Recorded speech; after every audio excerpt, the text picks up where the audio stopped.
राजस्थान में भीषण गर्मी की वजह से 8 लोगों की मौत हो गई है। ये मौतें बाड़मेर, बालोतरा, जालौर और भीलवाड़ा में हुई हैं। बाड़मेर में सबसे ज्यादा 48.8 डिग्री तापमान दर्ज किया गया। हालांकि जयपुर मौसम विज्ञान केंद्र ने कहा कि 28 मई के बाद पारा थोड़ा कम हो जाएगा। राजस्थान के अधिकांश हिस्सों में अगले 3 दिनों के लिए गर्मी का रेड अलर्ट जारी किया गया है। चारधाम यात्रा के दौरान रोज नया रिकॉर्ड बन रहा है। दर्शनार्थियों का आंकड़ा 9 लाख के पार पहुंच गया है। जानकारी के अनुसार पिछले साल की तुलना में इस बार कहीं अधिक तीर्थयात्री पहुंच रहे हैं। केदारनाथ धाम में अब तक 3.5 लाख से ज्यादा श्रद्धालु दर्शन कर चुके हैं, जबकि बद्रीनाथ धाम में 1.5 लाख से ज्यादा यात्री दर्शन कर चुके हैं। इस साल यात्रा के लिए 23,000 ग्रीन कार्ड्स भी जारी किए जा चुके। राज्य परिवहन विभाग ने 1 करोड़ से ऊपर की कमाई की है। दिल्ली विश्वविद्यालय के नॉर्थ कैंपस में चुनाव के बहिष्कार के नारे लिखे हुए मिले हैं। कुछ असामाजिक तत्वों ने श्रीराम कॉलेज ऑफ कॉमर्स की दीवार पर चुनाव का बहिष्कार करो, नक्सलवाड़ी जिंदाबाद और मार्क्सवाद जिंदाबाद जैसे नारे लिखे। अखिल भारतीय विद्यार्थी परिषद की शिकायत के बाद पुलिस ने 2 FIR दर्ज की है। दिल्ली की सभी 7 लोकसभा सीटों पर 25 मई यानी कल वोट डाले जाएंगे। पश्चिम बंगाल के नंदीग्राम में ग्रामीणों ने TMC वापस जाओ के नारे लगाए। यहां पर कुछ घरों पर उपद्रवियों के हमले में बीजेपी की एक महिला कार्यकर्ता की मौत हो गई थी, जबकि 7 लोग घायल हुए थे। वारदात के बाद TMC का एक स्थानीय नेता यहां पहुंचा, लेकिन बीजेपी कार्यकर्ताओं को गुस्सा फूट पड़ा और इस बीच नंदीग्राम में भारी सुरक्षा तैनात की गई है। बीजेपी के स्थानीय कार्यकर्ताओं का आरोप है कि यह हमला TMC के कार्यकर्ताओं ने ही किया है।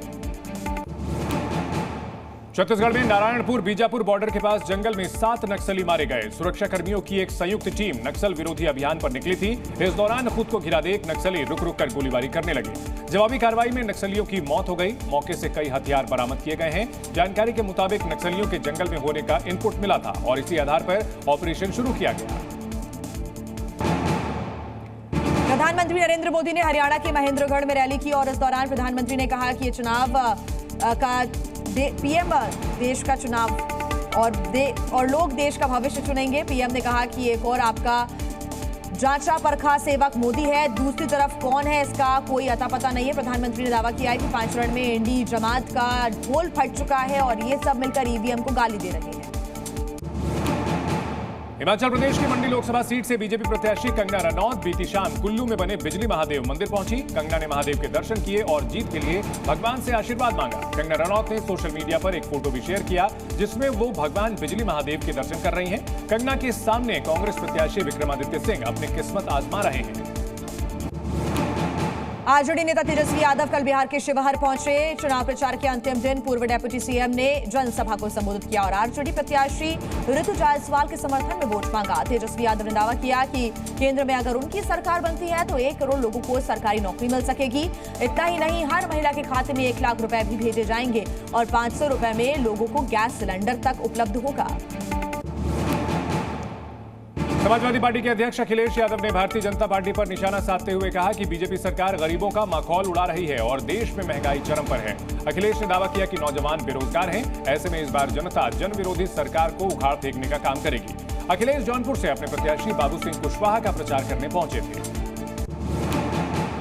पश्चिम बंगाल ओबीसी सर्टिफिकेट मामले में बीजेपी कार्यकर्ताओं ने आगरा और वाराणसी प्रदर्शन किया। बीजेपी पिछड़ा वर्ग मोर्चा ने ममता बनर्जी का पुतला फूंका, नारेबाजी की।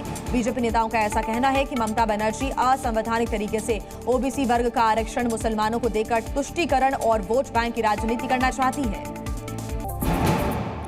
यूपी के ग्रेटर नोएडा वेस्ट की एक सोसाइटी की लिफ्ट खराब हो गई और एक बुजुर्ग दंपति करीब 35 मिनट तक उसमें फंसा रहा। इतना ही नहीं, बुजुर्ग दंपति को लिफ्ट से बाहर निकालने के लिए आई टीम दूसरे लिफ्ट में फंस गई। सोसाइटी के कर्मचारियों ने काफी मुश्किल से इन्हें बाहर निकाला। ये घटना अजनारा होम सोसाइटी की है। लोगों का आरोप है कि यहाँ लिफ्ट में लोगों के फंसने की घटना कई बार हो चुकी है।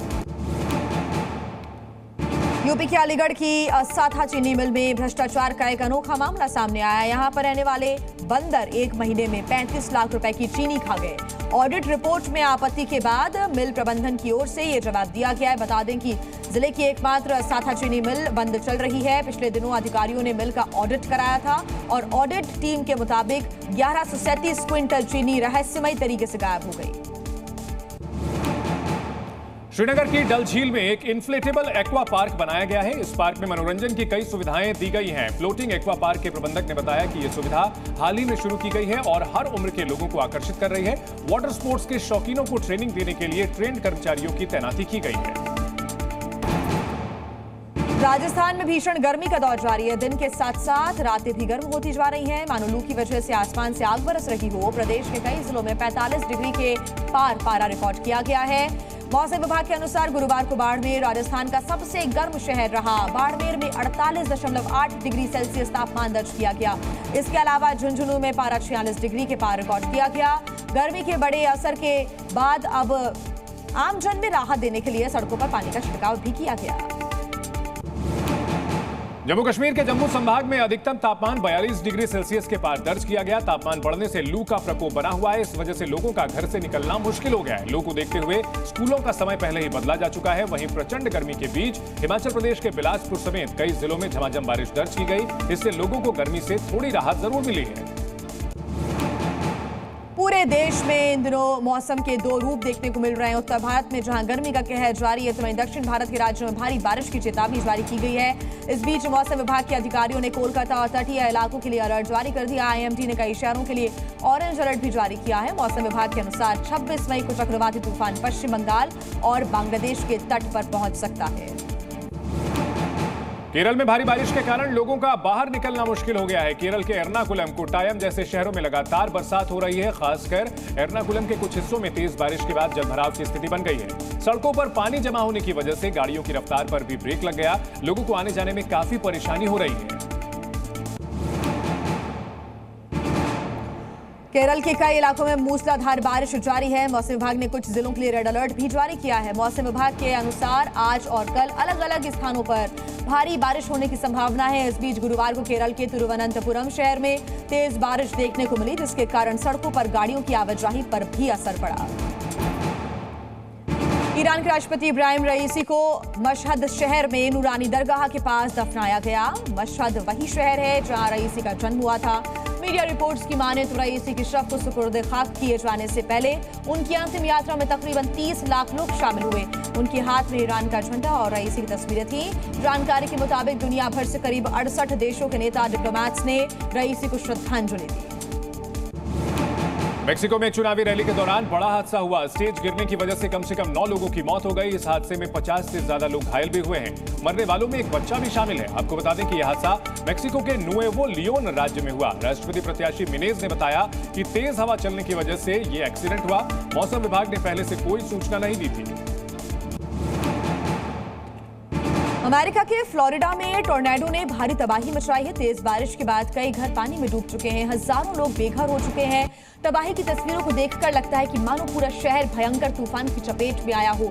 आने वाले दिनों में हालात और बिगड़ सकते हैं। मौसम विभाग का कहना है कि फ्लोरिडा और उसके आसपास के क्षेत्र में आने वाले दिनों में करीब 25 तूफान आ सकते हैं। इसके पहले अयोवा प्रांत में शक्तिशाली तूफान से 5 लोगों की मौत हुई थी और तूफान से पूरा ग्रीनफील्ड शहर तबाह हो गया था। दक्षिणी गाजा में हमास और इजरायली सेना के बीच भीषण जंग जारी है। दोनों ओर से एक दूसरे पर लगातार हमले किए जा रहे हैं। इस बीच हमास ने वीडियो जारी कर इजरायली सैन्य वाहनों पर हमले का दावा किया। वीडियो में देखा जा सकता है कि राफा में हमास के लड़ाके इजरायली सैनिकों पर फायरिंग कर रहे हैं। वहीं इजरायल की सेना भी आक्रामक रुख अपना रही है। जबालिया में हमास के हमलों का ताबड़तोड़ जवाब दिया जा रहा है। यूक्रेन के खार्किव में रशिया ने करीब 15 मिसाइलें दागी है। रूसी एयर स्ट्राइक में 7 लोगों की मौत हो गई। इस हमले में खार्किव में बना प्रिंटिंग हाउस पूरी तरह से तबाह हो गया। अधिकारियों की माने तो हमले के वक्त करीब 50 लोग अंदर मौजूद थे। मिसाइल अटैक के चलते प्रिंटिंग हाउस में रखी सारी किताबें जलकर राख हो गई। अधिकारियों के अनुसार ये मिसाइल रूस के बेलगोरोद क्षेत्र से दागी गई। आज आईपीएल के दूसरे क्वालिफायर में सनराइजर्स हैदराबाद का सामना राजस्थान रॉयल्स से होगा। यह मैच चेन्नई के एमए चिदम्बरम स्टेडियम में शाम 7:30 बजे से खेला जाएगा। दोनों कप्तानों के बीच टॉस 7 बजे होगा। इस मुकाबले में जीतने वाली टीम फाइनल में पहुंच जाएगी, जहां उसका मुकाबला पहले से फाइनल में पहुंच चुकी कोलकाता नाइट राइडर्स से होगा। वहीं हारने वाली टीम का सफर इस सीजन यहीं खत्म हो जाएगा। 2016 की चैंपियन सनराइजर्स हैदराबाद 7वीं बार प्लेऑफ में पहुंची है। टीम पहली बार 2013 में प्लेऑफ में पहुंची थी। यह उनका डेब्यू सीजन था। राजस्थान रॉयल्स तीसरी बार क्वालिफायर 2 खेलेगी। टीम 6वीं बार प्लेऑफ राउंड में पहुंची है और राजस्थान में 2022 में आरसीबी को क्वालिफायर 2 में हराकर राजस्थान ने फाइनल खेला था। बता दें कि राजस्थान ने आईपीएल के पहले सीजन का खिताब जीता था। MS धोनी के आईपीएल से रिटायरमेंट की अटकलों के बीच सीएसके के सीईओ काशी विश्वनाथन ने बड़ा बयान दिया है। उन्होंने धोनी के सवाल पर कहा कि मुझे नहीं पता कि धोनी कब रिटायर होंगे। हमने हमेशा धोनी के लिए गए फैसलों का सम्मान किया है, हमने इसे उन पर छोड़ दिया है। विश्वनाथन ने आगे कहा कि धोनी जब भी फैसला लेंगे हमें इसकी जानकारी मिल जाएगी, लेकिन पूरी उम्मीद है कि वो अगले साल सीएसके के लिए उपलब्ध होंगे। पूर्व भारतीय विकेटकीपर पार्थिव पटेल ने विराट कोहली को लेकर एक बड़ा बयान दिया है। उन्होंने कहा है कि विराट कोहली जिस फॉर्म में हैं उसे देखते हुए उन्हें T20 विश्व कप में रोहित शर्मा के साथ ओपनिंग करनी चाहिए। विकेटकीपर के सवाल पर उन्होंने कहा कि विकेटकीपर के तौर पर संजू सैमसन पहले पसंद होना चाहिए और उन्होंने आईपीएल में कप्तान के रूप में टीम का शानदार तरीके से नेतृत्व किया है। टेनिस स्टार राफेल नडाल ने इस साल के दूसरे ग्रैंड स्लैम फ्रेंच ओपन में खेलने का फैसला किया है। गुरुवार को इस टूर्नामेंट के लिए ड्रॉ जारी किया गया, जिसके अनुसार 14 बार फ्रेंच ओपन जीत चुके नडाल को पहले दौर में ही कठिन चुनौती का सामना करना पड़ेगा। नडाल का पहले दौर में अलेक्जेंडर ज्वेरेव से मुकाबला होगा। बता दें कि सर्जरी के कारण नडाल पिछले साल फ्रेंच ओपन में नहीं खेल पाए थे। लोकसभा चुनाव 2024 के बीच शेयर बाजार में गुरुवार को शानदार तेजी देखने को मिली है। सेंसेक्स ने 75,499 का आंकड़ा पार किया और इससे पहले सेंसेक्स का हाई 75,124 था, जो उसने 9 अप्रैल को बनाया था। हालांकि बाजार ऊपरी स्तरों से थोड़ा नीचे आया और सेंसेक्स 1196 पॉइंट की तेजी के साथ 75,418 के स्तर पर बंद हुआ। निफ्टी में भी 354 पॉइंट की बढ़त देखी गई है और ये 22,952 के स्तर पर बंद हुआ। सोने चांदी की कीमतों में बड़ी गिरावट देखने को मिली। सोना 1,050 रुपए की गिरावट के साथ 73,550 रुपए प्रति 10 ग्राम पर बंद हुआ। पिछले कारोबारी सत्र में सोना 74,600 रुपए प्रति 10 ग्राम पर बंद हुआ था। इसके साथ ही चांदी की कीमतों में भी गिरावट देखने को मिली, जो 2,500 रुपए प्रति किलो लुढ़कते हुए 92,600 रुपए प्रति किलोग्राम पर बंद हुई। एप्पल के इंडिया में आईफोन बनाना शुरू करने के बाद अब गूगल भी उसकी राह पर चलने वाला है। कंपनी का ऐसा प्लान है कि वो अपने पिक्सल स्मार्टफोन का प्रोडक्शन भारत में ही कराए। अब तमिलनाडु की मुख्यमंत्री स्टालिन ने कहा है कि गूगल फॉक्सकॉन के साथ साझेदारी करेगा और इस प्रोजेक्ट के लिए निवेशकों ने Tamil Nadu, Malaysia, Singapore, Japan, France और अरब देश में बैठक की है। इस दौरान लगभग 9.61 लाख करोड़ रुपए का निवेश हासिल हुआ है, जिससे तकरीबन 30 लाख नौकरियां पैदा होंगी। देश की सबसे बड़ी एयरलाइन कंपनी इंडिगो ने बिजनेस रूट्स के लिए अपनी उड़ानों में बिजनेस कैटेगरी की सेवाएं शुरू करने की घोषणा की है। इंडिगो ने बयान जारी कर इसकी जानकारी दी। अगस्त में इससे जुड़े ब्यौरे और उद्घाटन की तारीख के बारे में बताया जाएगा। इंडिगो के सीईओ ने कहा कि एयरलाइन लगातार नई सेवाएं देने पर विचार कर रही है। भारत जिस तरह दुनिया की तीसरी बड़ी अर्थव्यवस्था बनने जा रहा है, उसे ट्रैवल बिजनेस में चुनने के विकल्प देना हमारा सौभाग्य है। एयर इंडिया ने पायलट्स के लिए 1 अप्रैल से 15,000 रुपए तक की सैलरी हाइक और 1.8 लाख रुपए तक के एनुअल परफॉर्मेंस बोनस का ऐलान किया है। कंपनी ने आधिकारिक बयान जारी कर इस बात की घोषणा की है।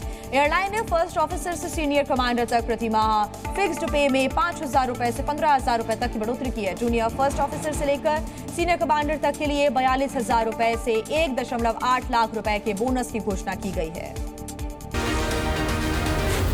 Z News।